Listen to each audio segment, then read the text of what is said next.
aux saints, les élus, les appelés, les fidèles, que la paix, la grâce et l'amour du Seigneur Jésus-Christ soient avec tous.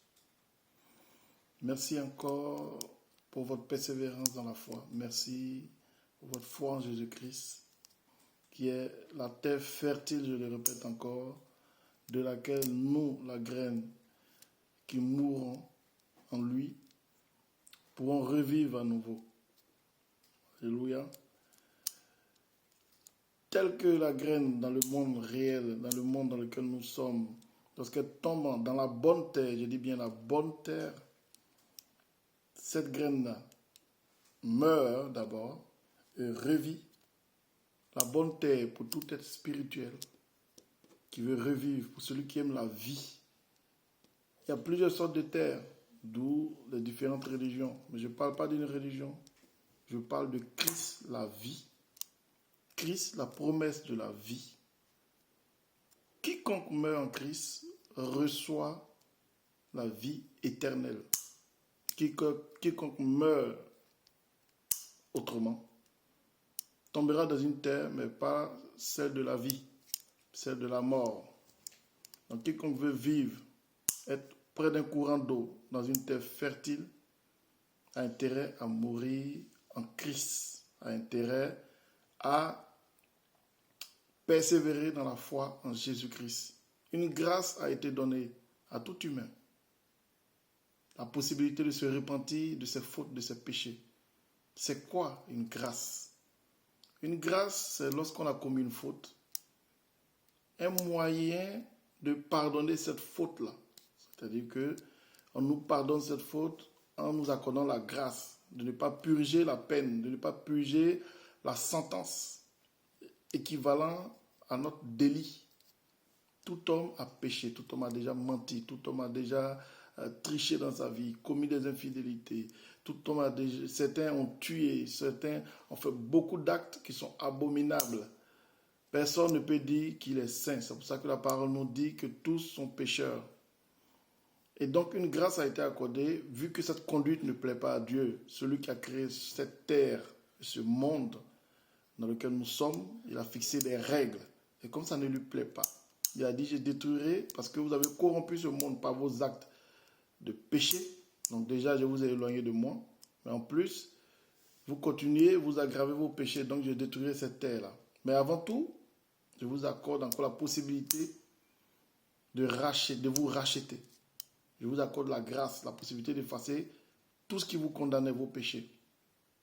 Donc c'est l'occasion pour tout homme censé de saisir cette grâce-là. On l'a saisit comment? On l'a saisit en acceptant Jésus-Christ comme Seigneur et Sauveur. Et du coup, comme il a payé le prix de tout péché pour tout humain, nos péchés seront effacés et nous marchons d'une nouvelle manière dans la sanctification. Nous changeons notre conduite. Nous devenons meilleurs. Et le Seigneur nous dit, en cela même, je parle pour les saints cette fois-ci, que le royaume de Dieu appartient aux violents. Il ne s'agit pas de violents, ceux qui utilisent la force. Il ne s'agit pas de violence dans la force physique. Il s'agit de violence dans le spirituel. C'est quoi la violence dans le spirituel? La violence dans le spirituel a deux niveaux.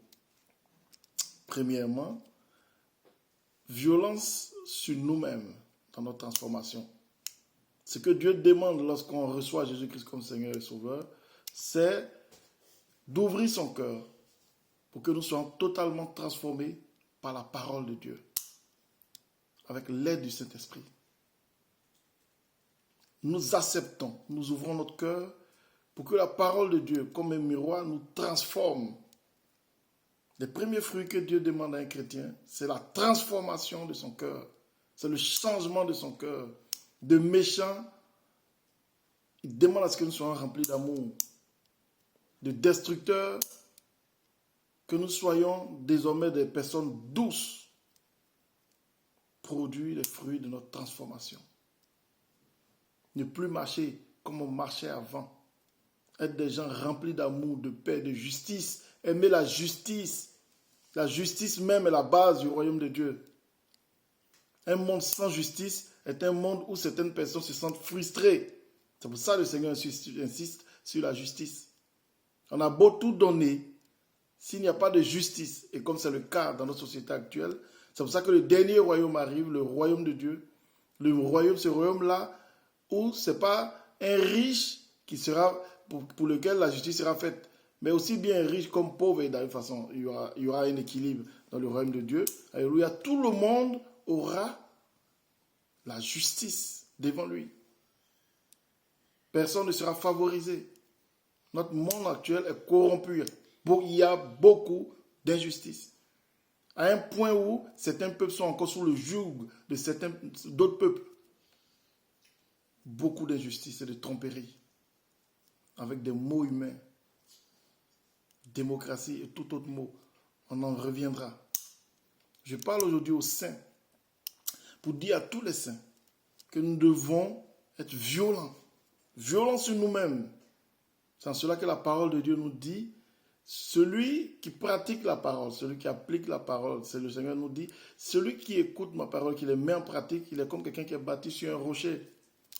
Alléluia. Il est comme quelqu'un qui est bâti sur un rocher. Le vent vient, les inondations arrivent et sa maison ne bouge pas. C'est comme quelqu'un qui a bâti sa maison sur un rocher.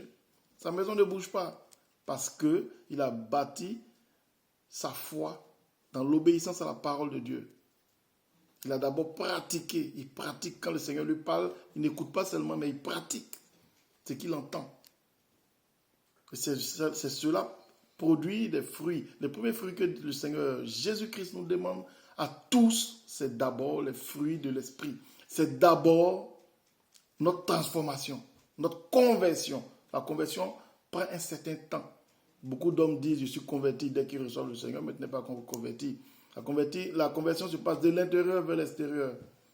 Alléluia. Et quand nous avons passé cette étape de la conversion, frères et sœurs, quand nous avons dépassé cette étape de la conversion, nous en arrivons à la pratique de la parole par les œuvres.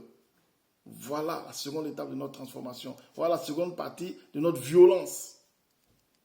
Quand nous avons fini d'assimiler tout ce que le Seigneur nous a donné, alléluia, que nous avons pratiqué cela dans le secret, maintenant, quand nous sommes convertis totalement, nous avons compris la vérité de la parole de Dieu, que nous sommes libérés de toutes nos chaînes, parce qu'il faut être libéré de toutes ces chaînes avant de pouvoir servir ouvertement devant le Seigneur. Quand nous sommes libérés, parce que nous sommes libérés de toutes ces chaînes, parce que notre cœur n'est plus attaché à certaines choses dans ce monde. Des choses qui semblaient essentielles pour nous. L'attachement fou au gain, à l'argent, aux choses matérielles de ce monde. Ce n'est plus une folie pour nous, ça ne nous intéresse plus. On passe à autre chose. On comprend que notre héritage est dans le ciel.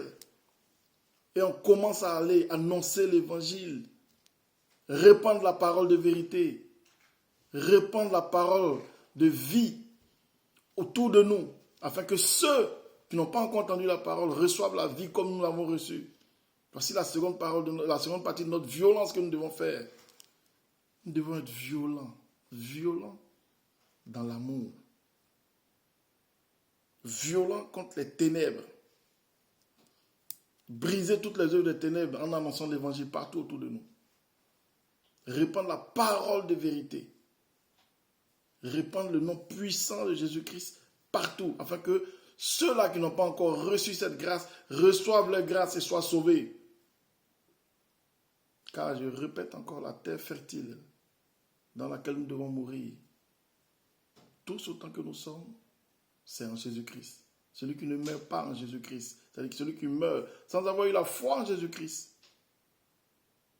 sa graine, la graine qu'il est, ne pourra pas repousser. C'est-à-dire qu'il ne pourra pas avoir la vie éternelle.